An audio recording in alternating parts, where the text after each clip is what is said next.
Donald J. Trump has taken charge in Washington as the 47th President of the United States, 4 years after he left office as the 45th. He returns more powerful than he was in his first term, controlling the Republican Party as well as both houses of Congress. In today's inauguration speech, he outlined a wide-ranging agenda promising big changes to the way America operates. Here's a brief flavour of what he had to say. The golden age of America begins right now.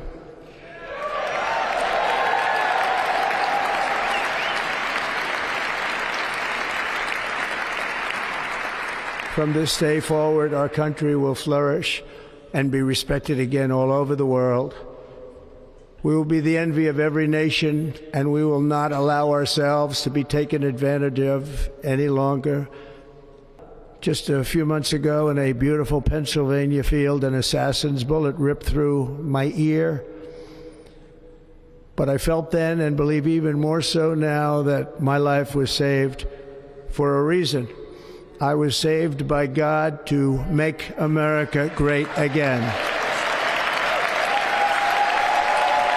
I will declare a national emergency at our southern border. Today, I will also declare a national energy emergency. We will drill, baby, drill.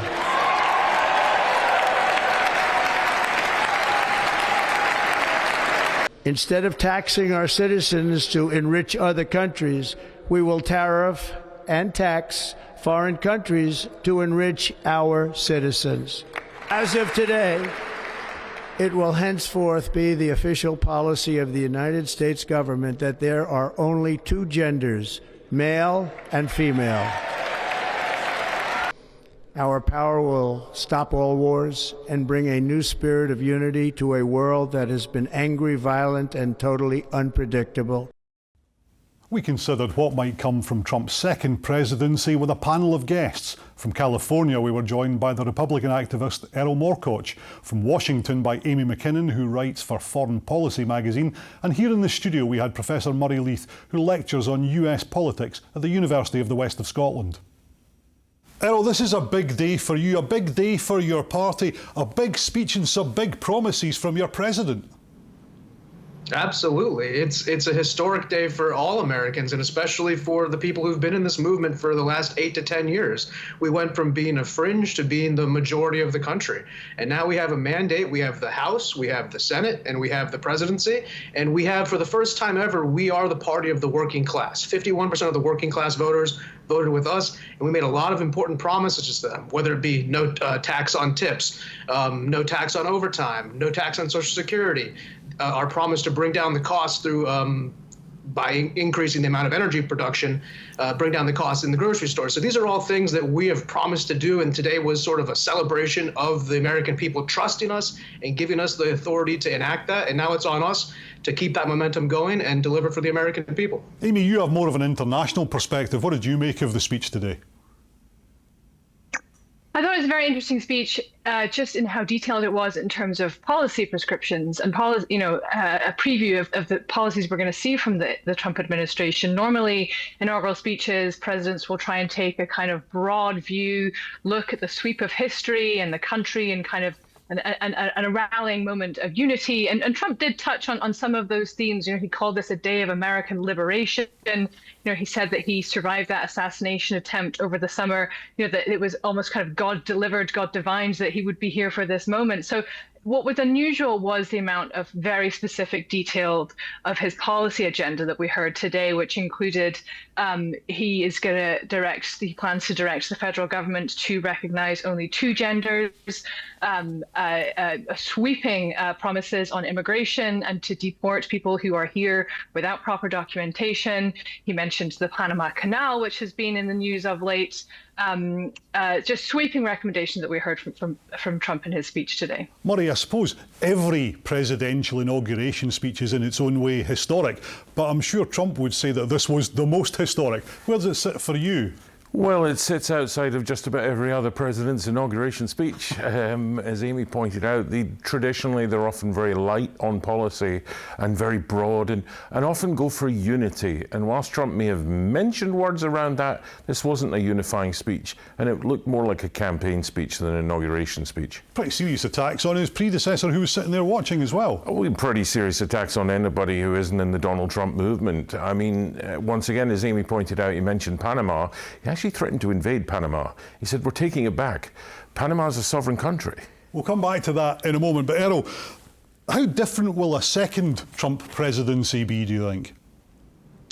I think it's going to be demonstrably different because this time we came in with 4 years to build a clear vision.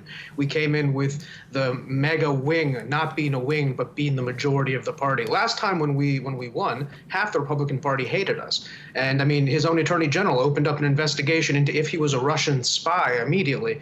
So it wasn't as though we came in very prepared in 2016. That's the big difference this time. We've got people around us. They use the term loyalist as though it's like some sort of evil idea, as though we're supposed to bring in people who are disloyal to us. Well, we tried that the last time, and it was chaos. It really wasn't the best version of Trump that it could have been. It wasn't, as Melania says, be best. It was less than. And this time we have a real competent team. We have a vision. We have a mandate. And the great thing is that Trump is, in some ways, you can tell by his understanding of history, that he has a chance to be like Roosevelt. He has a chance to completely rewrite his legacy as somebody for the working class, somebody for the everyday man and women of this country. And because he only has 4 years, he doesn't have to start campaigning in 2 years, and there's nothing they can do about it. You're going to see a man who has nothing tying him back other than the American people who put him there. And I think he's going to do a great job for the American people, as he's promised. But what about internationally, Amy? There's considerable concern around the world about what a Trump presidency could mean. You know, he had suggested that he could end the war in Ukraine in his first 24 hours. There is no sign of that. There's no prospect of that. It's just not possible, is it?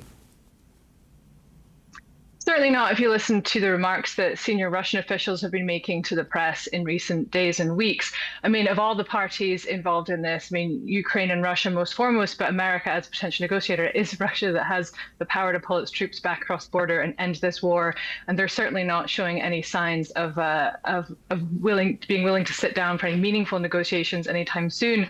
But I mean, on the international stage, there is actually a mixed reception to Trump's re-election. I think there is nervousness in Europe amongst allies in Europe and East Asia about what a second Trump term could mean, but also a sense that this was expected. I mean, in 2016, when he was first elected, there was deep shock in allied countries. I think this time round, there is a sense of that they know what's coming, they know how Trump operates, and they have a better idea of what to expect. And so, you know, what we were hearing from European officials and reporting on this was that they were a little bit more prepared this time round, and they're looking, and they know now how to kind of navigate Trump world.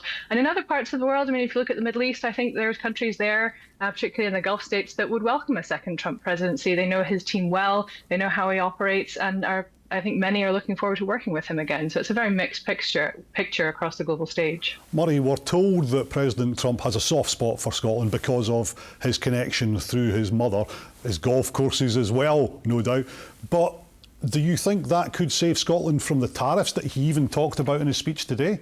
Well, not really. It didn't save Scotland from tariffs last time around, and this time he's threatened to take tariffs and supercharge them. That was one of his announcements today, was the External Revenue Service, which would collect tariffs. Although I'm not sure that's how tariffs work.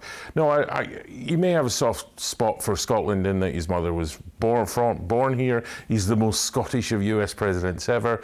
But at the end of the day, I'm not sure Donald Trump's going to use that for anything other than getting what he wants. Errol, do you think he will look kindly towards Scotland compared to other parts of the world? I actually do, and I mean that. I mean, he's an Anglophile in his own right. His mother's from Fife, and he has business interests. She's from the Western Isles, but we'll cut you some slack on your geography. Pardon me, it's close. But the thing is that he does believe in a special relationship. He does believe that there's a bond between the UK and Scotland, specifically inside the UK, and the United States. When that comes to the tariff discussion, I think there's much more concern for large multinational corporations corporations such as that are based in Dublin that are going to be affected by these tariffs and these external revenue services far more than perhaps Scottish industry or certain other goods that are a little bit less competitive to the U.S. worker. We're not here to have punitive damages on our allies, and we're certainly looking for bilateral trade agreements. So I think you have a friend in the White House, somebody who's willing to work with you, and it would behoove the Scottish people to open their mind at least to working with Donald Trump, because he's somebody who's definitely a fan of your country and wants to be here. Is that your impression in Washington, Amy? Well, but then there's Elon Musk, who in recent days and weeks has been wading into British politics and really, I think, probably to great concern to Keir Starmer and his government there. I mean, there was reporting over the weekend in The Independent that the Trump team may actually reject Starmer's nominee to serve as British ambassador to Washington, which would be a very, very rare move indeed between two countries as close as the US and the UK. So I'm not quite as optimistic. I mean, the special relationship has weathered over the years. The two countries are incredibly close, but I do think we may actually be in for some stormy waters ahead. Do you think there is a real prospect that the Trump presidency, the White House, could block Peter Mandelson as the next UK ambassador to Washington?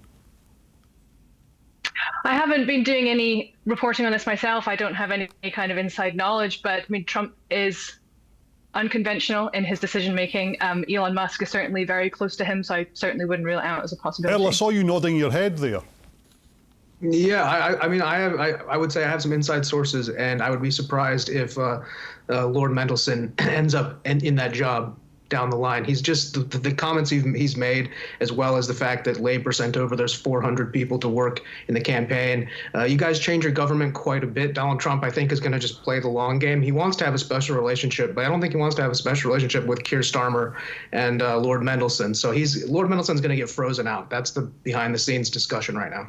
Not much of a special relationship there, Murray, by the sounds of things. Well, we're back to Donald Trump likes what's good for Donald Trump. And as was pointed out, a number of Labour supporters went over to work on the Democratic campaign, as has happened over many, many campaigns over many years. But Donald Trump takes these things personally. Thank you all for joining us to talk about, well, the 47th President of the United States of America. Thank you all. Thank you.